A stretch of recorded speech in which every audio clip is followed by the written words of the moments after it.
Hola, buenas. This isn't going to be the usual type of video that we put out. Our last couple of videos have focused on how much we love Spain, visiting its different towns and cities, enjoying its gastronomy, and the wonderful relationships we formed with the people here in this beautiful country. But one thing I haven't been able to avoid is the images coming out of the United States.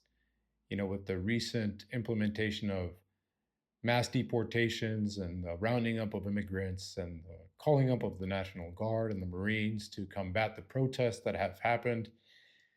Being a two-time immigrant myself, first from Mexico to the United States, then from the United States to Spain, I really felt drawn to just give my opinion on the matter. And you guys will take it for what it's worth, right?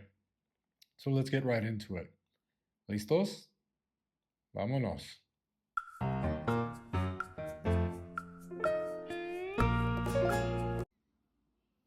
Now, first, just a quick bit of background.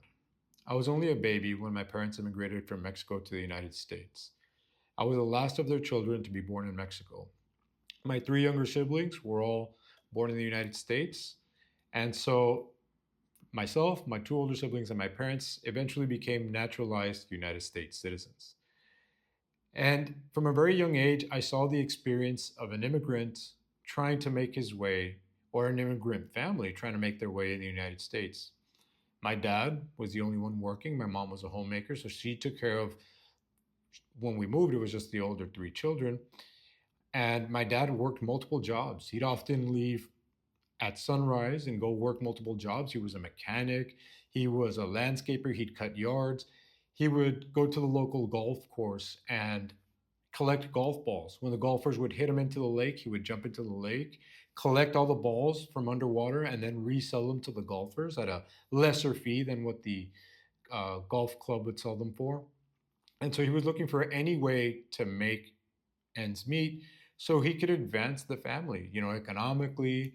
Uh, and they moved to the United States searching for that, for a greater economic opportunity, for greater educational opportunity for their children, which we all did eventually get. And it wasn't only my parents. We lived in an immigrant community everywhere and around us, all these little trailers around us. Um, they were all Mexicans, usually people who had just come over, who had just crossed over, and were seeking the same type of opportunities we were.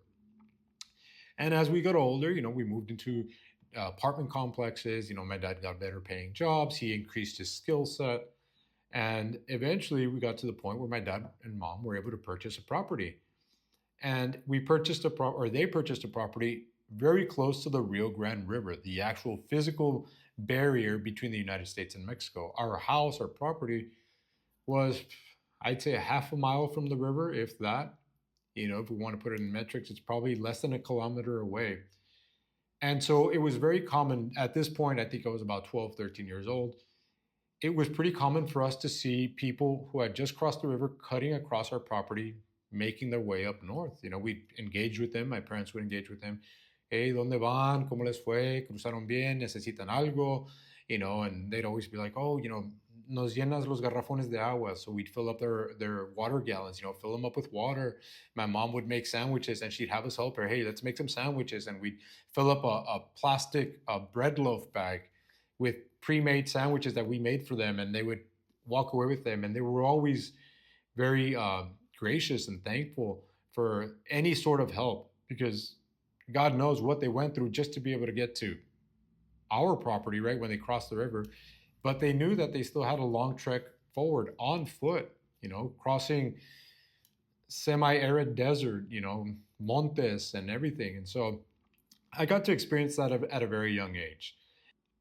And once I graduated high school and then college and started working, I moved to a different border town. I went from Brownsville, Texas to a place called Eagle Pass, Texas, which was on the border with Piedras Negras, Coahuila. I worked at a government clinic there, a government run clinic there, in their dental office there. And it was the same thing. Everybody that I interacted with, immigrants, recently from Mexico or other places in Latin America, but everybody's seeking the same thing. Everybody was here to work. Todos llegaron a trabajar. Now, that's not to say that every immigrant that comes across the southern border into the United States is a good person and just looking to work. No, that's not the case. We all know that. But I'd say the vast majority is. The vast majority comes to the United States looking for an opportunity, looking to work. And I think the current administration, the current president, has used a political tactic, a strategy that has been used many times throughout history, and it's used very effectively. It's called othering. When you point to a certain group of people and you say, they're not us, those are others. And so the president has used that tactic very well, the othering tactic. And for those of you that know your history, you know it's been used multiple times throughout history. Here in Europe, it was used almost a century ago very effectively in the 1930s and 40s. And, this othering that is taking place right now and the protests due to them, the, the mass deportations, the focus, I really failed to understand why the president is so focused on it because it doesn't solve any of the current issues going on in the United States. I know a lot of the citizenry is against immigration and is for mass deportation. And I understand that a country should enforce its borders. Um, you don't want anybody coming through your borders because some of those people might not be upstanding citizens or people who are there to help and better the community, better the country. But ripping families apart is not the solution because from what I see, they're rounding up people almost indiscriminately. They're going into certain communities, rounding up a lot of people, and it's not always criminals. It's just mothers with children, and that is the most heartbreaking. If there are criminals that have come in, yes, deport them, absolutely. But it's such a broad term because anybody who crosses the border illegally is a criminal, and so you can round up anyone. And all these other issues, these actual issues, gun violence, healthcare costs, cost of living crisis, inflation, everything, and they're focusing on immigration. Let's get rid of these immigrants. That's going to solve our problems. It's not. And to me, it's just a classic misdirection. And at least that's what it seems like. I'm no political strategist, uh, by no means at all. But in my point of view, it's only serving to divide the nation even further, a nation that's already pretty divided. And so I hate to see it. And I would hate to see an escalation of anti Latin or anti immigrant sentiment in the United States. I would love, I think it's a good motto, the "Make America Great Again." It's catchy, right? It's a catchy motto, and it sounds great. Like, yeah, who doesn't want to be great, right? And if you feel like your country has been slipping down a road where you don't want it to go down, making it great again sounds fantastic. It sounds like the ideal thing. Let's make it great again. But I don't think this is the way to go about it. I really don't. By getting rid of a population who is predominantly hardworking, who assimilate well into society, who bring something, who educate their children within the United States educational system, who will eventually become taxpayers. I mean, why you would want to get rid of that type of population, I don't know. Uh, like I said, I'm not saying we should let criminals in or illegal immigrants who commit crimes.